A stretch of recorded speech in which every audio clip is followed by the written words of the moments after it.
مگر جیسے ہی وہ جوان اس سیل کے قریب پہنچے انہوں نے وہاں ایک عجیب و غریب سایہ دیکھا۔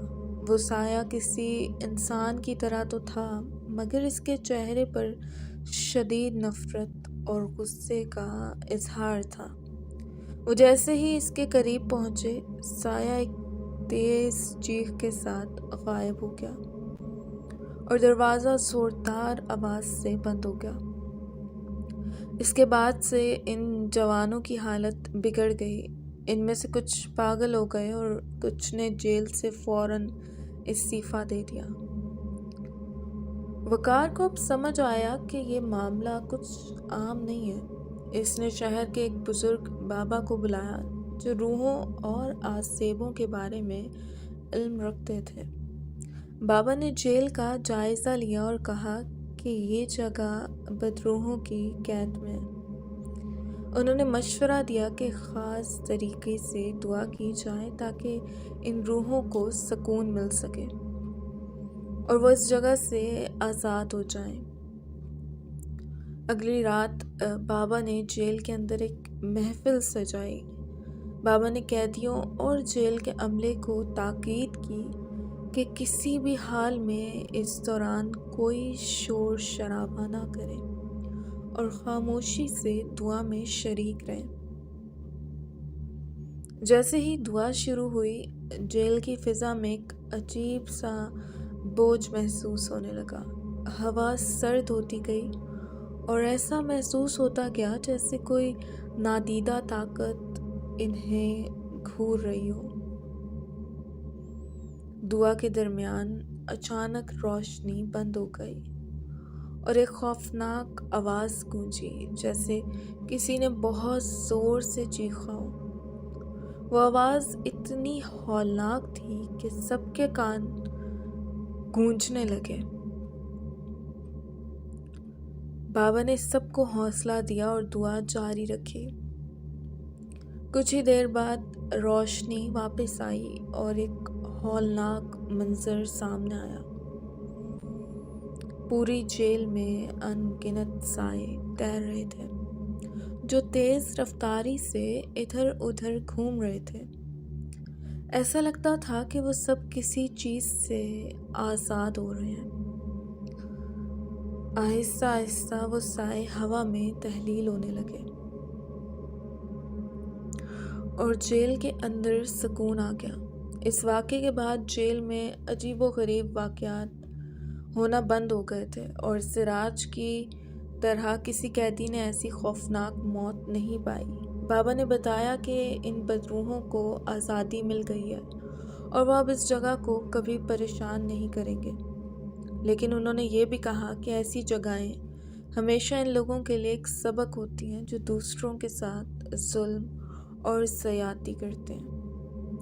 اس رات کے بعد جیل کے ہر کونے میں ایک سکوت سا چھا گیا جو اس بات کا گواہ تھا کہ کچھ چیزیں انسانوں کے قابو سے باہر ہوتی ہیں اور ان سے نجات صرف دعاؤں کے ذریعے ہی حاصل کی جا سکتی ہے۔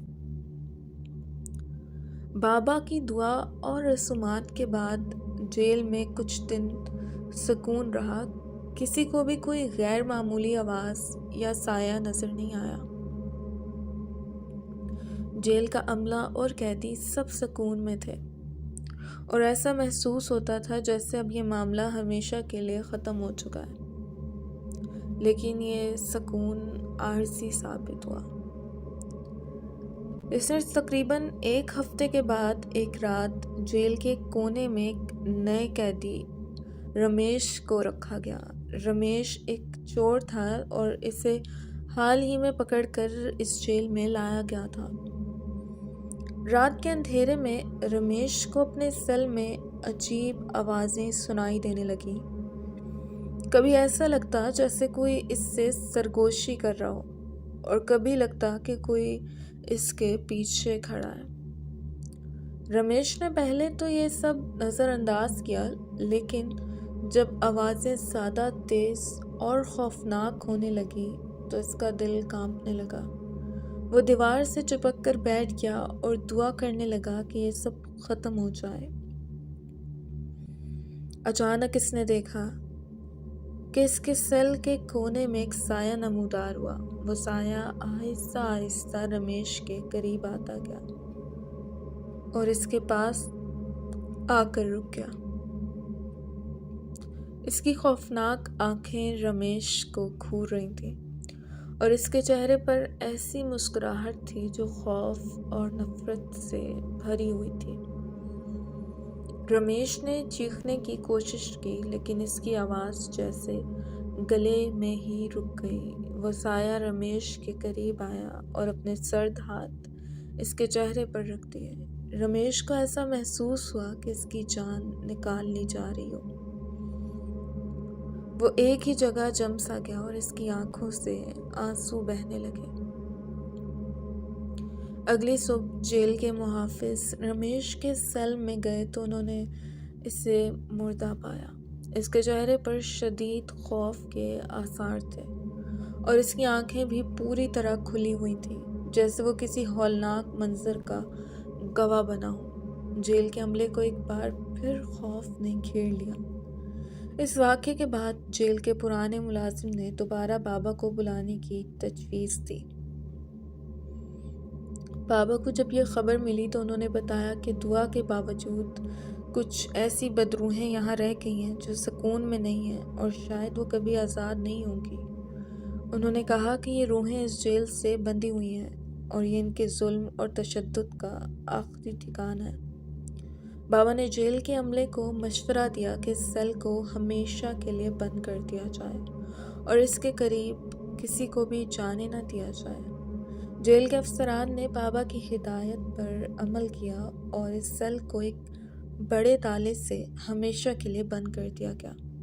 لیکن جیل کے پرانے عملے کا کہنا ہے کہ آج بھی اس سیل کے آس پاس سے رات کے وقت خوفناک سرگوشیاں اور چیخیں سنائی دیتی ہیں۔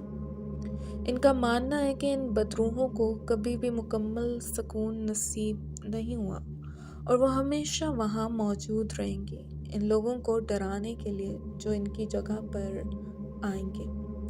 کہا جاتا ہے کہ اس جیل کی کہانی وقت کے ساتھ ایک ہولناک اور خوفناک داستان بن چکی ہے اور اب بھی اس کے سننے والے لوگ خوف کے عالم میں سوچتے ہیں کہ کس طرح ظلم و جبر کی داستانیں کبھی نہ کبھی اپنے انجام کو پہنچتی ہیں۔